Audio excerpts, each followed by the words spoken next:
All right, I'm super excited to share with you that we are now selling the LHZ-05 preamp. This is our 3-band preamp.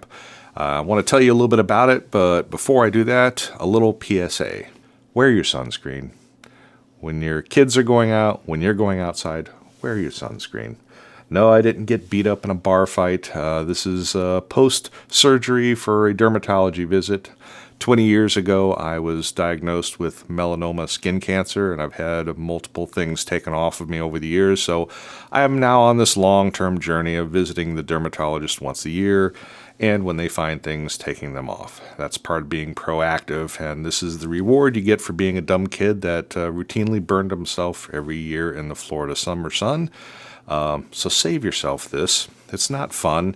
It's certainly not nice to look at. For the rest of this video, I'll keep my face off the screen because the reaction in public is people will see you and they look at you like this. And you can tell they're not looking at your eyes. They're looking at what's going on up there. It's not pretty. Anyway, let's get to the LHZ-05, or as we'll call it, the 3-band LHZ preamp. This is the next evolution of our flagship LHZ-4 preamp. It has the same internal circuitry, has the same classic sound, but what we've done is we've combined the LHZ-4 preamp and the Mid-03 module, which is our mid-range module, and put them all into a single board. The board itself is the same size as the original LHZ, so it's a very compact board that'll fit in most installations quite easily. Installation is a lot easier than having the LHZ-4 and the mid module. We get rid of all that interim wiring between the preamp and the mid module. We have moved over to using compact JST connectors for our potentiometers. This has a few benefits. The potentiometers are no longer soldered to the board. They can be removed and reconfigured. The output jack likewise uses the JST connector to connect to the board. This is a polarized connector, so it can only be plugged in one way, so it eliminates a lot of that confusion over plugging things in the wrong way. We're still using DuPont headers for the inputs. This makes it compatible with all the EMG products and cables, so it's very easy to plug into EMG volume controls directly into the LHZ. The board itself has 2 DIP switches at the very top. These control the mid-range profile, so you have a few different settings that determine where the peak is of the mid-range. The preamp itself is a cut and boost preamp with center detents for flat. This means your center detent sound is essentially the same as having the preamp bypassed. The signal going out is exactly the same signal that's going in. So I'm going to take you through some sound samples so you can hear a little bit of what this sounds like.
did make some minor modifications aside from just combining the preamp and the mid-range module.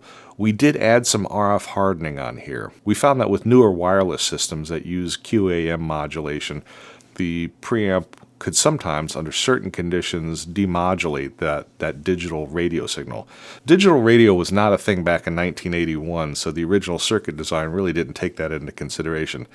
However, today, your preamps are bombarded with a lot more digital radio noise than they ever have been before, so we've beefed up the virtual ground circuit and added some RF blocking throughout the circuit to stop that demodulation noise. This only has impact at radio frequencies. It has no impact on the audio frequencies, so we still have the same sound as the original circuit. It's just more immune to that digital demodulation noise. That's it. It's live on the website. They're available for sale. You can get them in multiple configurations. As you order it, you have the option of choosing the style of pots that you want, whether you want solid shaft or knurled. You want 3 individual pots or a concentric and standard pot pair, as well as choosing the output jack that goes with it. Thanks again. Talk to you next time.